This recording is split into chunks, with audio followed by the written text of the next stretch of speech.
I was ready for Superman to come back, but I don't think this was the Superman that I wanted.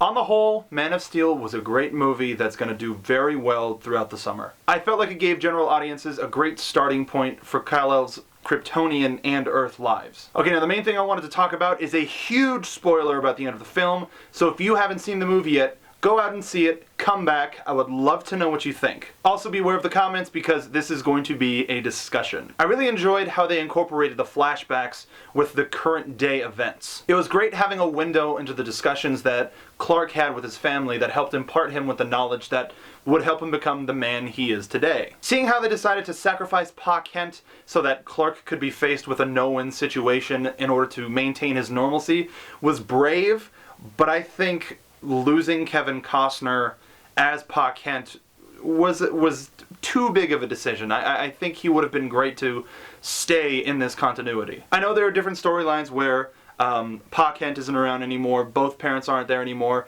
but I like when both parents are there. That's just a personal preference of mine. Which brings me to my own personal crossroad. At the end of the film, Superman kills Zod. He does it to save a family in immediate danger, to stop the destruction in Metropolis, and ultimately save the world, but he still kills Zod. There may have been that 5 seconds where he sets out a roar showing his displeasement with his actions, but they didn't dwell on that. There is one rule that the comics have stayed true to, and have even had to retcon when it actually did happen. Superman does not kill. I think the choice to have him kill Zod was lazy. You're restarting a franchise and kickstarting an entire cinematic universe, and you have your golden boy already have red in his ledger. I understand why it's there. It's a final test of the conviction that Zod was challenging. I feel the absolute best way to pass that test is to prove that killing is not the answer. Especially when the fight leading up to that moment, while visually impressive,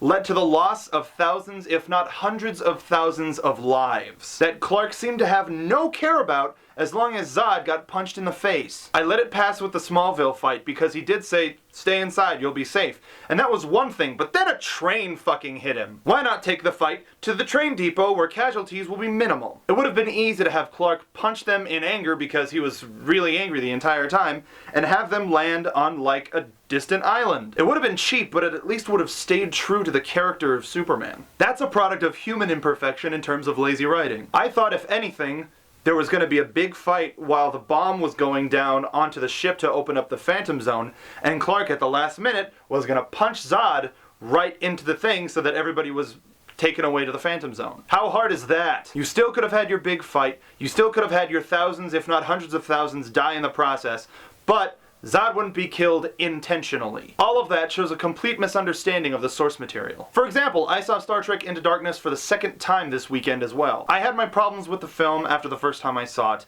but in comparison to Man of Steel, seeing it the second time, I liked it a lot better. At least the creative team showed respect to the fans and the source material. Man of Steel had so much promise, and it makes me beyond sad that the writers totally misunderstood the character. I thought every performance was great, especially Michael Shannon as Zod. I think Cavill fits the suit well too. I thought the way that they incorporated Jor-El was a great idea. The flashbacks with him learning how to use his powers, coupled with the scenes in Alaska, really showed us a sense of how much he values life. And that's what made the final act so heartbreaking. I'm going to reinforce my Netflix suggestions to watch All-Star Superman and Superman vs. the Elite. Especially if you want a feel-good feeling that the Superman character deserves. This is the beginning of a new world for DC, and let's hope that there's something left that they can salvage. Now if you'll excuse me, I'm going to go watch Ryan Reynolds in Green Lantern.